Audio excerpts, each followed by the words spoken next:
Reflexiones de un investigador. Parte 2. Presentación.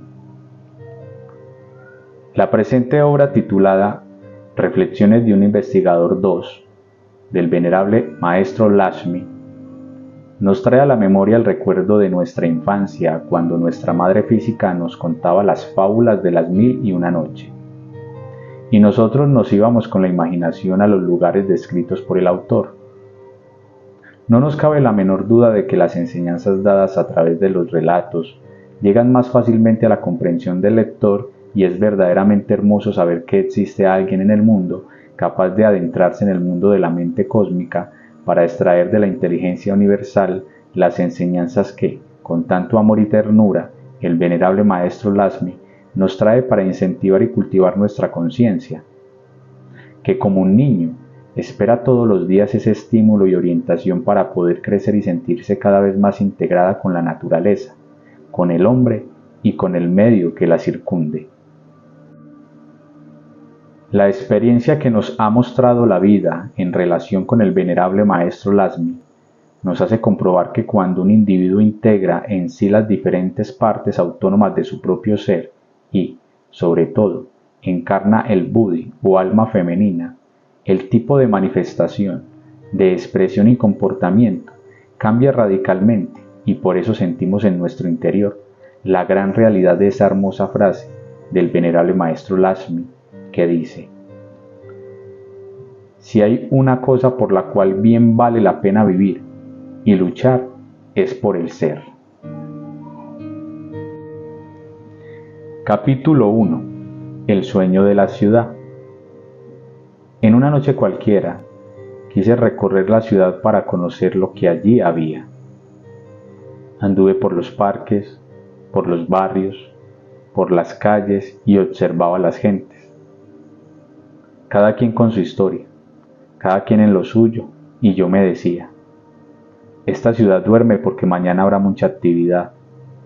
Avancé hasta donde habían muchos personajes destacados dentro de la sociedad. Los encontré brindando por los placeres.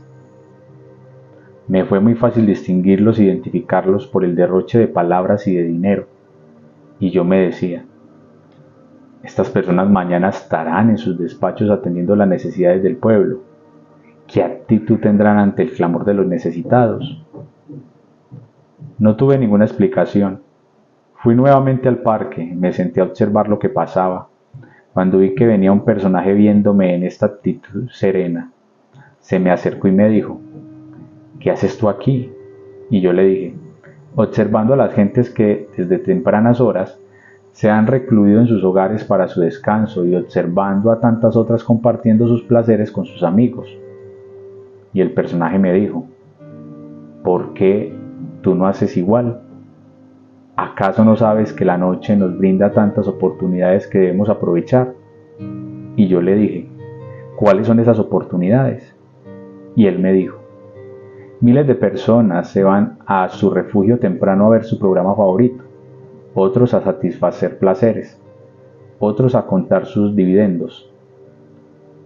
Esto se llama sueño, y no hay cosa más linda que soñar. Otros se van a la calle, suben y bajan, mirando al descuido de un dormido para conseguirse su diario, que sería el fruto de dos soñadores. Otros en los cabarets compartirán una copa de vino para luego entregarse a la embriaguez de sus pasiones en profundo sueño. Por eso me llama la atención de tu actitud. ¿No te has dado cuenta que uno cuando duerme sueña y disfruta de sus propias fantasías? Yo le contesté: yo no quiero dormir más para no soñar. Y él me contestó: eso no lo puedes hacer porque el sueño es tu propia necesidad. Yo le dije: cuando la conciencia se emancipa, el sueño no se presenta, porque el sueño de la conciencia es propio de personajes que andan fascinados por la ilusión pasajera de este mundo. Y él me dijo: si tú insistes en tu vanidad fantasiosa, te lanzaré todo mi hechizo y te produciré un sueño tan profundo, peor que el de estos otros. Y yo le dije: Tú contra mí no puedes, porque yo tengo voluntad para interponerme ante mí y ante ti, inteligencia para detectar tu engaño y comprensión para saber lo que debo hacer. El personaje guardó un poco de silencio y me dijo: sé que contra ti no voy a hacer nada, pero, por favor, no se lo diga a estos que andan dormidos, porque esta ciudad es mía y yo produzco en ella y en su gente los sueños que les permitirán disfrutar de la vida sin abstenerse ni privarse de los placeres y de todo lo que yo les brindo para que cada quien viva feliz. Soy el dueño de la ciudad y por eso en las noches ando por las calles mirando a la gente como sin conocerme, me obedecen como sin hablarles, me comprenden porque mi hechizo les envuelve la conciencia y, en esa forma, siempre ejerceré sobre ellos mi propia voluntad. Yo, en esos momentos, me sentía compungido y decía: ¿a cuál de estas personas les podré contar esta historia? ¿Cuál de ellos me escuchará para que comprenda que en esta ciudad todos duermen? Me dirigí al campo y desde allí observaba las luces del poblado y yo me decía: qué dolor, tantas luces que allí alumbrándoles los sueños a la gente. Y en ese momento comprendí y me dije: con razón que las gentes, porque abren los ojos y ven, creen que andan despiertos. Capítulo 2. Mi viaje al campo. En un día de primavera salí a la calle y vi tanto ir y venir, casas, calles, edificios, coches, gentes convulsionadas por sus quehaceres, y yo me dije: en esta ciudad me siento bien, pero no quisiera hacer lo que estos hacen, no tengo por qué andar deprisa, no tengo por qué cruzarme ante el afán que cargan las gentes. ¿Qué hacer? ¿Dónde podré estar tranquilo? Pensé en una iglesia, pero me dije: allí también hay muchas gentes pidiendo a Dios que les perdonen lo que ellos no han querido corregir. Encuentro un sacerdote dispuesto a perdonarme mis peores errores, donde quizás ni él ha sido perdonado. Pensé irme a mi cuarto, a mi recámara, a guardar silencio y estar quieto, pero me dije: ¿qué gracia hago yo viviendo en paz mientras la pobre humanidad vive en una guerra psicológica? Pensé buscar a unas personas para compartir con ellas mis ideas, pero me dije: cuando aquellas personas escuchen mi relato, me van a decir: ¿dónde podemos ir para encontrar paz? Claro está que yo no voy a tener una respuesta. Necesito primero conocer ese lugar y me dije: me voy al campo. Salí de la ciudad, me interné en la sabana, encontré muchos animales que comían, vivían en la llanura. Continué mi viaje hasta internarme en la selva. Allí encontré ríos de aguas cristalinas, deslizándome para bañar los campos. Encontré árboles florecidos, palmeras, y yo me decía: qué lindo todo esto. Pareciera que alguien los cultivara. Cansado, resolví descansar recostado a un enorme árbol. Llegaba el sueño cuando sentí que alguien me movía y vi una criatura de indescriptible belleza que me quería hablar, pero que a la vez me expresaba miedo. Y yo le dije: ¿qué quieres? Y él me contestó, diciéndome: quiero que me diga qué debo hacer, porque este árbol es mi cuerpo físico. Yo lo quiero mucho y lo necesito, pero me han contado que a este campo siempre que ha llegado un hombre ha sido a derribar los árboles, a cortar las plantas, y me temo que usted sea uno de ellos. Quisiera, ya que usted está aquí y podemos conversar, me dijese por qué hace esto si nosotros, los árboles, las plantas, como los hombres, también queremos y necesitamos vivir. Sentimos terror y dolor cuando nos destruyen. Sin embargo, no guardamos odio ni resentimiento por eso, ya que a nosotros, en los campos, se nos ha enseñado que el hombre es el rey, al cual le debemos obediencia y respeto. Como tú eres uno de ellos, te pido que hables con los hombres y les digas que nosotros, en los campos, los amamos mucho les queremos y les respetamos, y por lo tanto, el derecho y el poder que ejercen sobre nosotros los árboles y las plantas, no lo ejerzan para destruirnos, sino que nos cuiden, que nos hagan respetar para que las selvas y los bosques acompañen al hombre en su viaje, para que el bullicio de las ciudades, el afán y la inseguridad sea compensada con la tranquilidad, la paz y la seguridad del campo. Yo le dije, trataré de hacer cumplir tus recomendaciones, pero ¿qué hago con las personas que no me escuchan y no obedecen? Y él me dijo, bueno, ¿qué hacer? Que ellos nos destruyan. Lo importante es que no lo hagas tú, que ya has comprendido que somos tus hermanos menores, que aspiramos cumplir con la ley de la vida y con la ley de Dios. Vivir para servir. Un árbol. Capítulo 3. El maestro que enseña a sus discípulos. Estaba el monasterio en una gran actividad. Los monjes vivían atentos a las enseñanzas del maestro.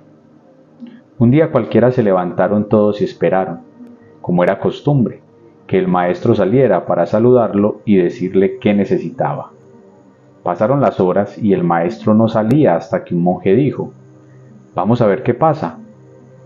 Entraron a su recámara y lo encontraron meditando. Estaba desnudo y hacía mucho frío.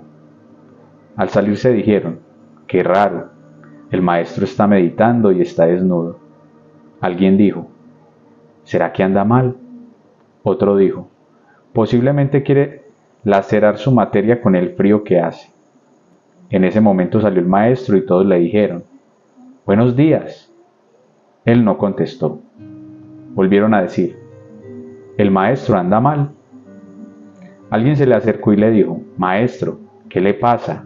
Y el maestro le dijo, «He comprendido que mis discípulos viven porque yo vivo, comen porque yo como, andan porque yo ando, pero cuando miro al cielo, ellos miran a la tierra. Cuando emprendo viaje al infinito, solo me miran ir. Cuando yo regreso, ellos se van. No entiendo esa actitud». Le dicen los monjes, «¿Qué debemos hacer?». El maestro dice, «Vamos a la fuente, tomamos en ella y nos bañamos». Algunos discípulos dijeron, «Yo no tengo sed, y con este frío no me quiero bañar». Sin embargo, fueron a la fuente con el maestro. Cuando regresaron de allí dijeron, «¿Qué más hacemos, maestro?». El maestro mirando alrededor les dijo, «Es necesario limpiar el monasterio». Y todos contestaron, «Ya está limpio». Y volvieron a decir, «¿Qué hacemos, maestro?». Y el maestro les dijo, «Tomen posición cada quien, guarden quietud, guarden silencio, porque necesitamos hacerlo todo, ya que no hemos comenzado. Recuerden, mis queridos discípulos, que el que nada hace, nada queda sin hacer». No soportaron los monjes esta enseñanza porque no la entendían y le dijeron en coro, «Maestro, esta enseñanza no se la habíamos oído. Queremos conocerla. ¿Por qué nos manda a beber de la fuente sin tener sed? ¿Por qué nos manda a bañarnos con tanto frío? ¿Por qué nos manda a limpiar el monasterio si está limpio? ¿Por qué nos manda a estarnos quietos habiendo tanto oficio y nos dice que el que nada hace, nada queda sin hacer?». El maestro les dice, «Hijitos míos, ustedes no tienen sed porque el agua que han tomado ha sido para satisfacer las necesidades del cuerpo, pero su alma no sacia la sed sino con las aguas cristalinas de vuestra propia fuente. Su cuerpo tiene frío porque no se han bañado con las tibias aguas de vuestro manantial. El monasterio lo veis limpio porque no habéis sacado la basura que hay en su interior. Decid que tenéis mucho que hacer porque la mente les impone sus oficios. ¿No queréis comprender que, cuando estáis quietos y en silencio, veis vuestras necesidades interiores y podéis ordenar vuestros oficios y quehaceres?». En ese momento todos los monjes se sentaron en perfecta quietud. El maestro observa, era de noche. Al poco rato, el maestro salió con una veladora encendida y se la entregó a cada uno, menos a uno de ellos. Ellos recibieron su veladora y le dijeron, «¿Para qué hace esto?». Y él les dijo, Hijos míos, lamento que en su quietud y en su silencio no miraron hacia adentro, solo miraron hacia afuera. Por lo tanto, tomad esta veladora para que alumbren su camino y sigan por la vida. Y le dijeron, ¿y a este por qué no le das veladora? Y el maestro dijo, porque él miró hacia adentro y no le interesa seguir por el camino que hasta hoy había andado. Él ya tiene su luz y por lo tanto todo la hará bien. Se retira el maestro a su recámara y toma la misma actitud. Cuando los monjes fueron a verle, lo encontraron meditando, sentado y desnudo, y se dijeron, el maestro al despertar nos va a dar otras enseñanzas nuevas al amanecer el nuevo día. El maestro se levantó a la hora de costumbre.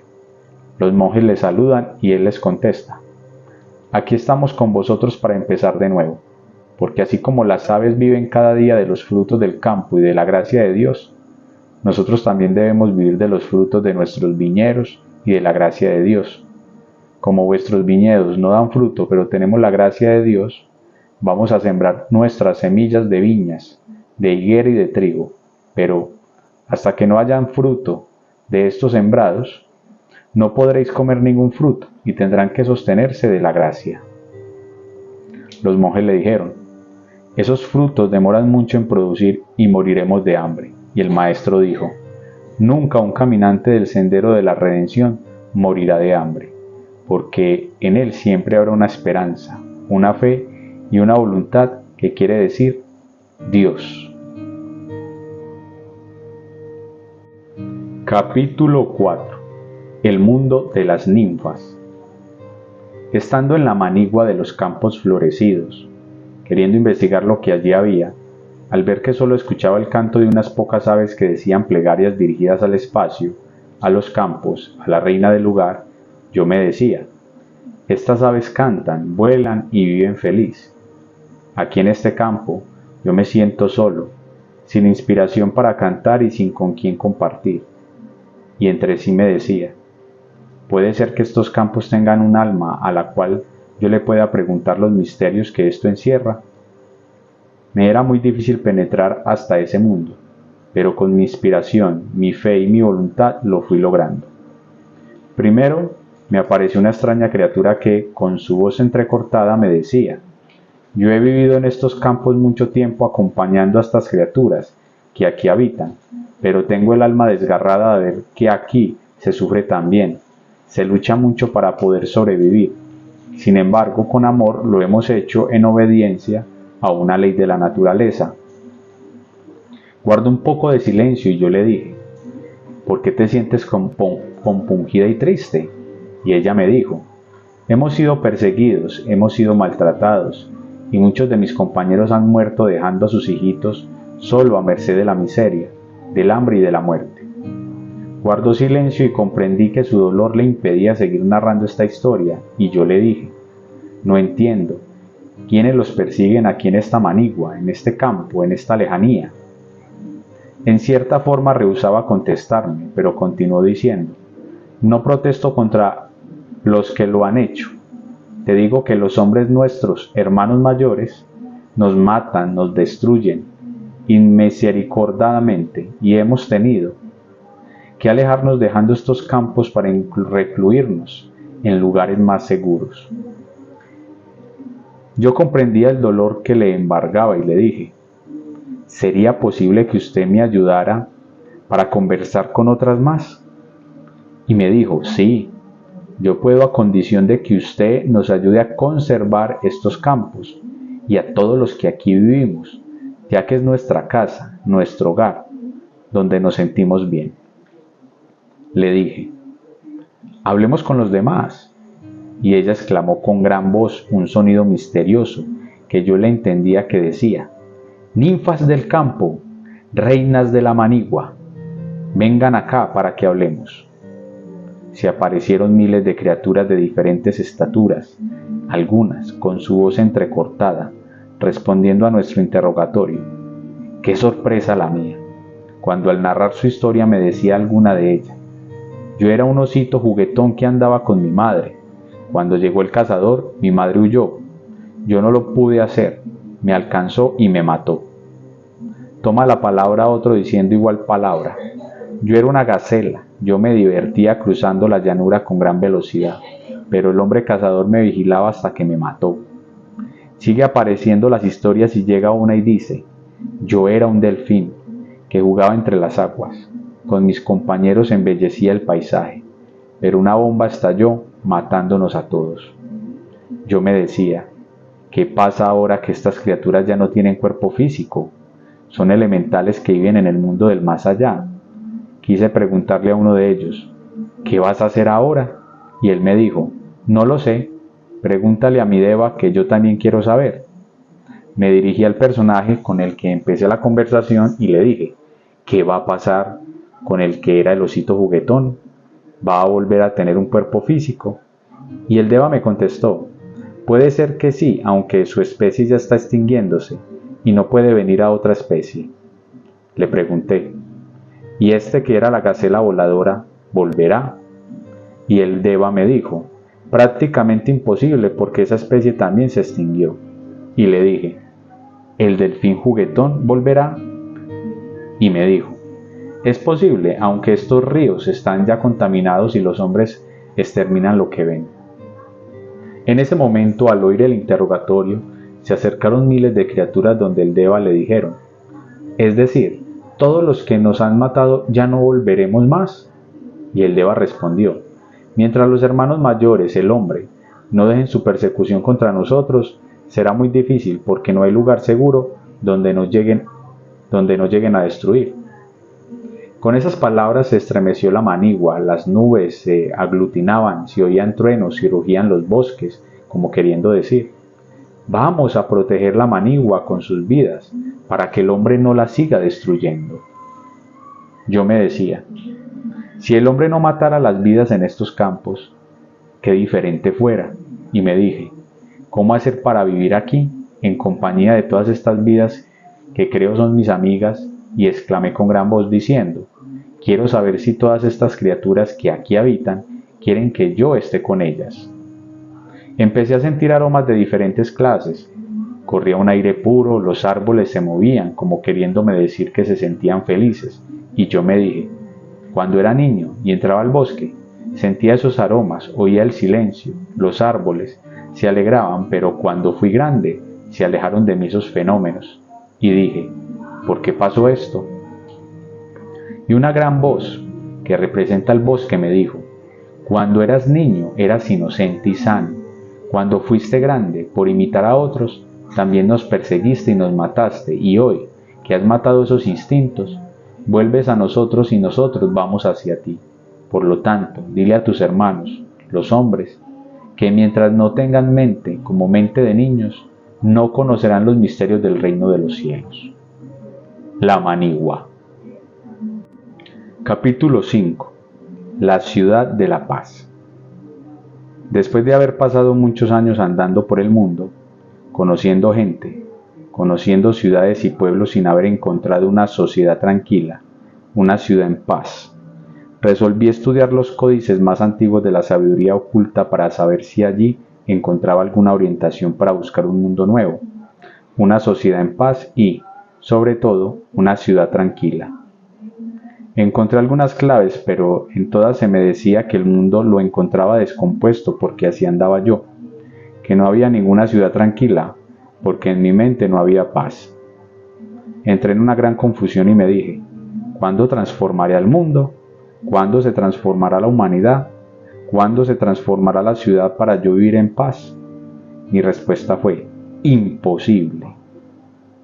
Emprendí un camino que unos me decían que ese camino me llevaría al mar, otros me decían que ese camino me llevaría a una gran ciudad, otros decían no saber a dónde iban, y yo me dije, seguiré este camino hasta ver dónde termina. Muy adelante me encontré con una anciana y le dije, ¿de dónde vienes? Y ella me dijo, busco a un hijo que hace mucho tiempo anda viajando y quiero encontrarlo, para llevarlo a vivir allá conmigo. Yo le dije, ¿ese hijo estará por estos lados? Y ella me dijo, es posible, porque este es el único camino que viene desde el mar de donde él un día se vino. Yo le dije, ¿qué distancia hay de aquí al mar? Y ella me dijo, está aquí mismo, detrás de esta montaña. Yo le dije, continuaré mi camino. Y ella me respondió, iremos los dos porque intuyo que ese hijo eres tú y que ya no me conoces. Fuimos los dos hasta el mar y me dijo, aquí vivíamos los dos, pero usted salió y emprendió su viaje. Yo le esperé mucho tiempo hasta cuando resolví ir a buscarle. Yo iba y tú venías, porque esa era la voluntad de los dos. Quiero que bebas de estas aguas hasta que sacies tu sed. Yo le dije, ¿qué tengo que hacer?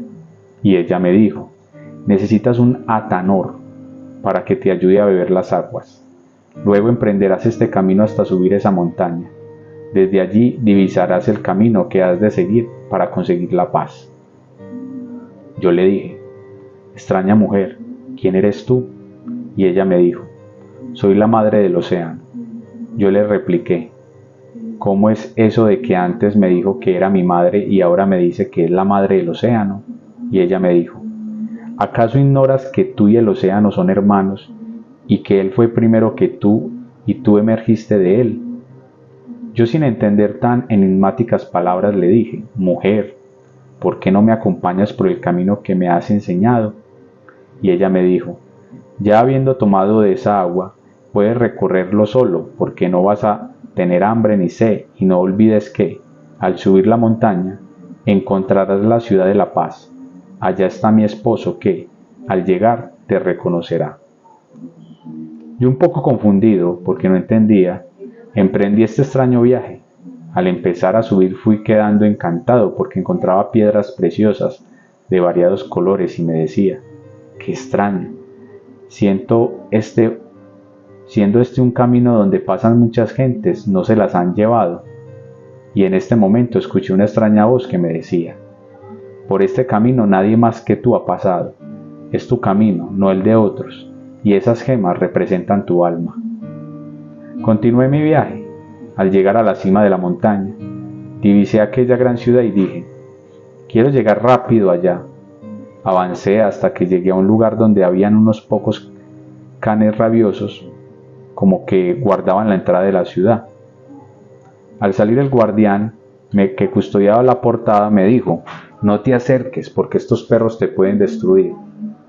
Y yo le dije, es que voy a la ciudad de la paz. Y él me contestó, para pasar de aquí tienes que cambiar tus ropas. Y yo le dije, no tengo más que lo que llevo puesto. Y él me contestó, hace muchos siglos pasaste por acá y dejaste a guardar tus ropas con las que vivías en la ciudad de la paz. Te las traeré. Qué sorpresa la mía, cuando vi que la anciana madre de los mares, que había quedado en el mar, me pasaba una extraña vestidura y yo le dije, madre, ¿cómo hiciste para llegar aquí? Y ella me dijo, no te extrañes, es que mi camino es más corto. Quítate esa ropa que tienes, te bañas en esta regadera, ponte este traje y sigue tu camino. Yo así lo hice y luego le dije, ¿qué hago con la ropa que traía? Y ella me contestó, échala a los canes para que la devoren y sigue tu camino. Pasé el umbral de la ciudad, al poco momento empecé a transitar por sus calles. Vi unas cuantas personas, pero qué extraño, tenían el mismo rostro, la misma estatura, la misma edad. Me acerqué a uno de ellos y le dije, ¿cómo está, señor? Y él me contestó, aquí vivimos bien y en paz. Avancé donde otro, le saludé y me contestó, aquí vivimos bien y en paz. Mi asombro era espantoso. Avancé mucho al centro de la ciudad y quise interrogar a otros personajes y él me respondió igual, aquí vivimos bien y en paz. Le dije que por qué en esa ciudad todas las personas tenían el mismo rostro, y él, levantándose, me señaló el púlpito del templo que había allí y me dijo, pregúntale a ese anciano que está allá cuál es la razón de este fenómeno. Yo me fui al templo y encontré a un anciano venerable, pero que tenía el mismo rostro de los otros y le dije, anciano, ¿cómo está usted? Y él me dijo, aquí vivimos en paz. Le dije, ¿por qué en esta ciudad todas las personas tienen el mismo parecido, el mismo rostro? Y él me contestó, ¿no te das cuenta que hasta tú eres igual? En ese momento frente a mí había un espejo y me observé, con el mismo rostro y edad de los demás, y exclamé con gran voz: «Dios mío, ¿por qué este fenómeno?». Y el anciano se me acercó diciéndome: «Hijo mío, esta es la ciudad de la paz, del amor. Es la ciudad donde habita la unidad múltiple perfecta, Dios, venerable Maestro Lakshmi».